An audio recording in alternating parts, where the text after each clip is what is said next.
Time now to get to our correspondents on the ground.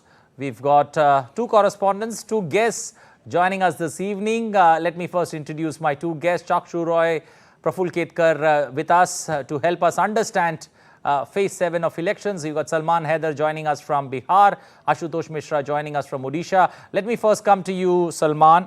Bihar and the seats in Bihar, how does one take a look at the 8 seats? Any keen contests that we can look forward to in the 8 seats from Bihar? There are 2-3 seats where the contest would be tough for NDA candidates as well as the Indy alliance. First of all, Buxar is there from where Ashwini Chaubey was MP from here. But a new candidate has been fielded by the BJP, NDA alliance. Okay. So there would be, because on opposition, an IPS officer is there. Okay. To find. So Anand Mishra is there, where he is locking horn with the BJP candidate Mithilesh Tiwari. Okay. So another hot seat is Ara, from where the Union Power Minister R.K. Singh is there. Is there, but there is a diagonal fight. I think there is not much contest there. But in Karakat, the triangle fight is to be seen. Okay. Because one rebel from BJP, the Bhojpuri singer. Yes, okay. Singer Pawan Singh is Pawan there. Singh is in the election race. There are challenges on okay. 2 or 3 seats, but the rest is okay. Okay, and, so all the poll preparation has been made. Yes, yes, Anil. So it's going to be a keen contest, especially in 3 seats of the 8 that you mentioned in Bihar. Let's shift and welcome Vishal Baristo also joining us from West Bengal. Vishal, looking at the 9 seats in West Bengal, 6 in the Deltic region, 3 in the southern place, Jadavpur, Kolkata Dakshin, Kolkata Uttar. But where could you see one of the keenly fought battles, among the 9 seats in West Bengal, which should be the seat that, people should keep a close eye on?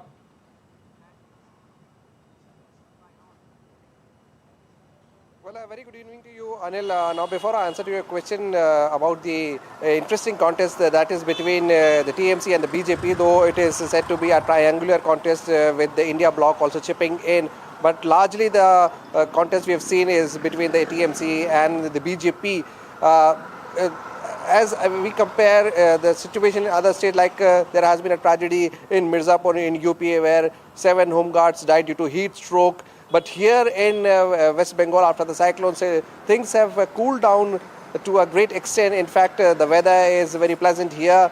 But the only concern is that it should not rain because it has already started to overcast. The temperature is 31 degrees. Okay. But then the weather could play a spoil sport that could, in somewhere disturb the rising voting percentage, which was 80% in the 6th phase. Okay, shifting to bringing Ashutosh Mishra on board, joining us from Odisha. Ashutosh, looking at the 6 seats, 3 in northern Odisha, 3 in coastal Odisha, any keen contest that we should look forward to?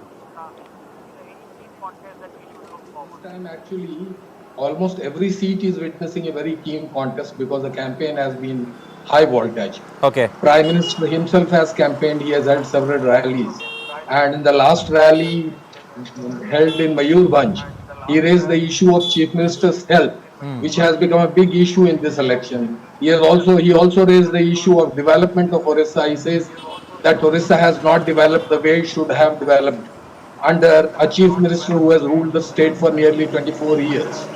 And almost every seat, because this time it's a keen rivalry between BJP and BJD.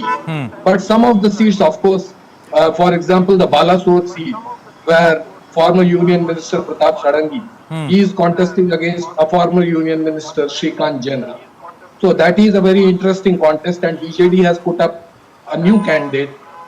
She was with the BJP earlier, she joined BJD, and BJD has put up Lekhashri Samant Singha. So it's a triangular contest, a very keen contest. Balasore will witness a very interesting contest.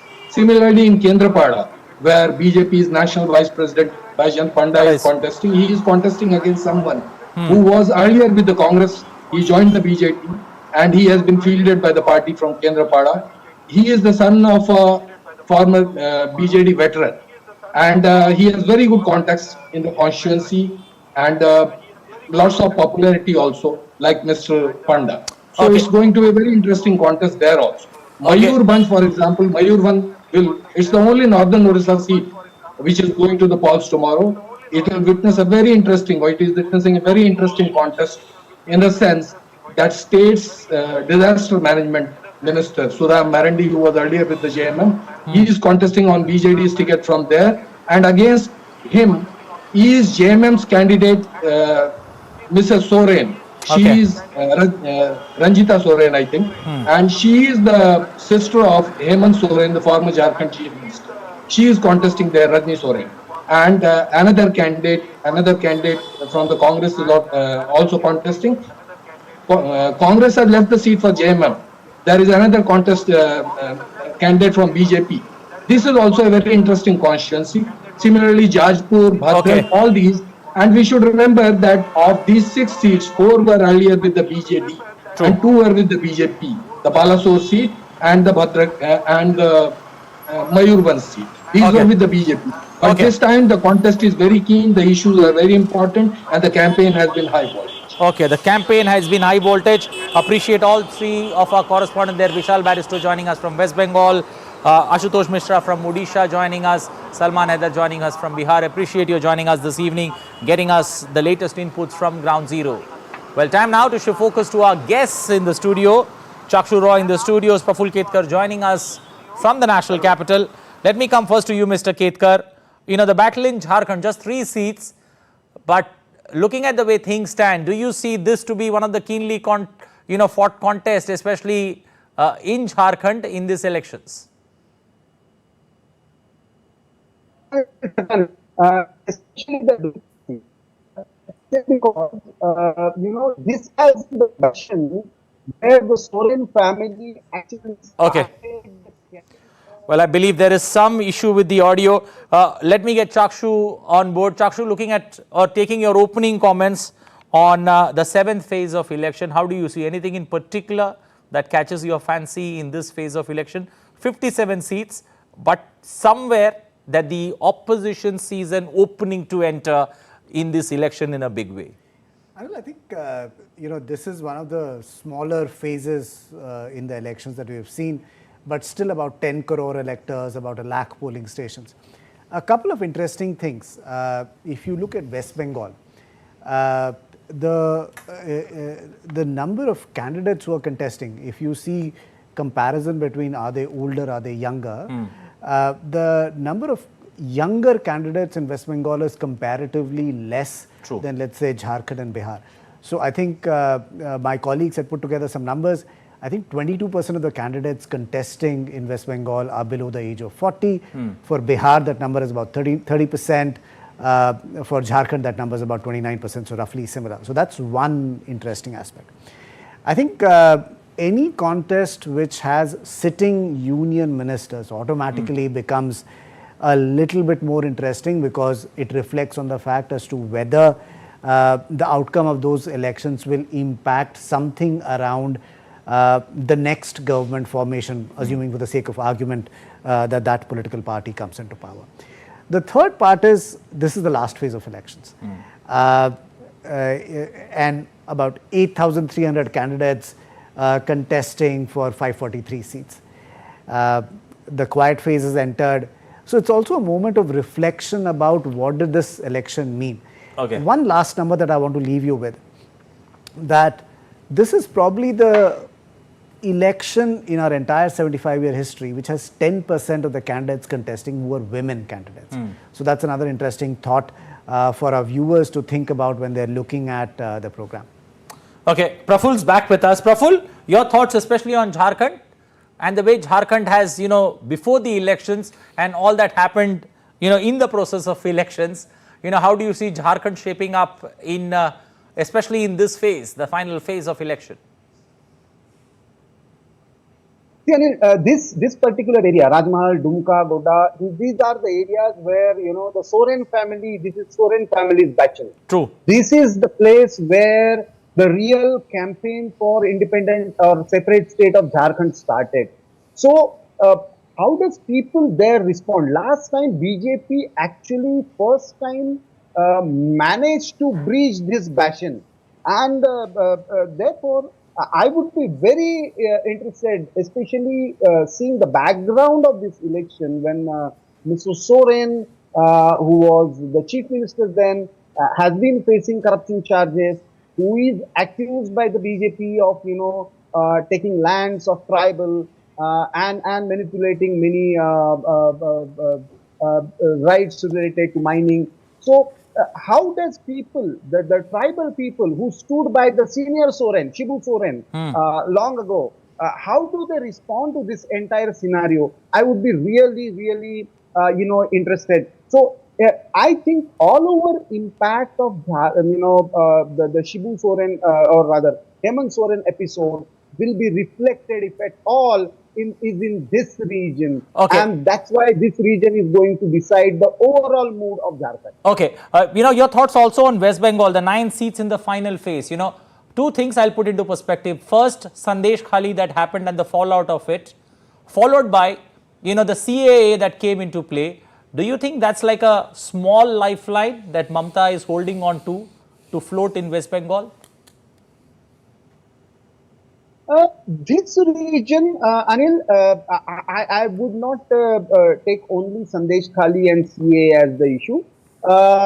This is the area which has been TMC's bastion. True. Especially the constituencies like Jadavpur or Kolkata Dakshin, Diamond Harbour. BJP has won, and Dum Dum also long time back BJP used to win there. But otherwise, this has been the Bhadralok, the clear-cut Bhadralok who stand by the Bengali pride and Mamta Banerjee.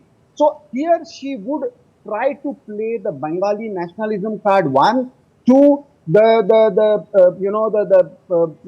federalism card. Okay.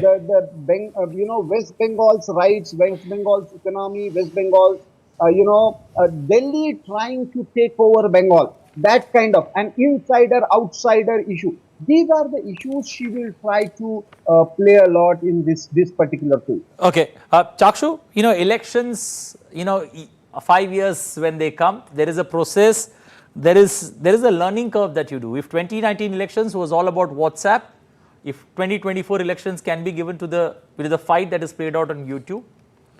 I think so, and I think it is always a constant challenge for election where parties have to reach. So, for example, this time around 1 billion voters were on the rolls, I think 960 million people. How do you get across to such a large electorate? Clearly, door-to-door canvassing, which was popular in the 50s and the 60s and the 70s, is no longer a mechanism where which you can reach out to a large number of people. So is it going to be YouTube? Is it going to be animated videos that you can spread on WhatsApp? Is it going to be communication through pamphlets? So I think what political parties have thought about is what is it that is going to get them the maximum amount of reach with people. With lower data prices, accessibility of cheap phones, YouTube is one of those engaging mediums where people would want to push across this message. So not only have you seen political parties do a lot of videos, you've seen individual candidates make videos about their accomplishments in the constituency. Praful, your thought especially on, we've discussed West Bengal, we've discussed Odisha. Your quick thoughts on Bihar, the 8 seats in Bihar and also Odisha. How is this battle in Odisha now playing out? Naveen Patnaik saying, no issues with my health, I'm going to win both, I'm going to take control of Odisha again. And the high-pitched battle that Prime Minister has made, especially when it comes to Odisha facing Assembly and Lok Sabha polls together. Odisha has been always interesting, especially when they vote simultaneously for Lok Sabha and Assembly elections. This time, it is going to be a more tough battle simply because first time BJP and BJD both have managed to keep Congress completely out of the picture, and they are fighting it out. Last time the electorates had voted in Lok Sabha for BJP and in Assembly for BJD. This time, one, because of the long anti-incumbency that Biju Janata Dal has been facing, and of course the issue of Mr. Naveen Patnaik's health. These are the two issues on which BJP is hoping to make some inroads at the assembly level also. But these are the areas where Odisha is going for poll is known to be a relatively, Odisha otherwise also is, the mining rich state, relatively, when you compare it to the Bhubaneswar Cuttack region, this part is relatively more underdeveloped. Natural resources are very, very high and rich, but whether Mayurbhanj or Balasore or Kendrapada, they are not known for many of the indicators, especially the human development indicators. They are not supposed to be very good, and therefore, how these voters who are seen relatively poor, underdeveloped region, they vote that they actually show the maturity of Indian democracy. They have the sense to vote differently for the Lok Sabha candidates and Assembly candidates. And there, I find Odisha very interesting. But as far as Bihar is concerned, I think this is in the BJP stronghold. Again, all eyes will be on hot seats like Patliputra or Patna Sahib or Ara, whether RJD family, the Lalu Prasad family is able to really take up the challenge to defeat BJP in this stronghold. One. Two, how far this CPI ML, because 3 of the seats that will be Bihar going to poll will be contested by one of the Indi Alliance constituent, which was supposed to be one of the most violent group at one moment when Bihar was seeing caste wars. So CPI ML is contesting on 3 seats. So there I would like to see how Indi Alliance performs when they have given seats to their communist partner. In that sense, Bihar, because this was the area where at one point communists used to have Sebastian, yes, you're right. Tight control. The CPIML, the partner there, getting 3 seats and all 3 candidates in this particular phase of elections. I think we're going to leave it there. Appreciate both Praful Ketkar as well as Chakshu Roy with us in the studio. It's a pleasure having you here across the 2 months. We've learned a lot about elections. It's all boiling down to June 4th when the boxes open and the numbers come out. I'm sure you two are going to have a busy day ahead. Lots of learning, lots of talking. I think you want to have a final word. Yes. First of all, I must congratulate DD India for covering, the entire Indian general elections in a fantastic way. Two, in this phase is very important for me. After Tamil Nadu, if one state I would like to watch very carefully on 4th of June will be Punjab. Okay. And Punjab is going to vote today because this is first time. We often talk about post 370 Jammu Kashmir. This is the Punjab which is where Congress and Aam Aadmi Party. So post Aam Aadmi Party Punjab without Akali Dal BJP alliance is going to vote. Okay, a four-cornered contest that we are seeing in Punjab. 1st of June is when Punjab is voting. We're going to leave it there. Appreciate all of you joining us. A pleasure learning, this election process that we have enjoyed through the last 2 months.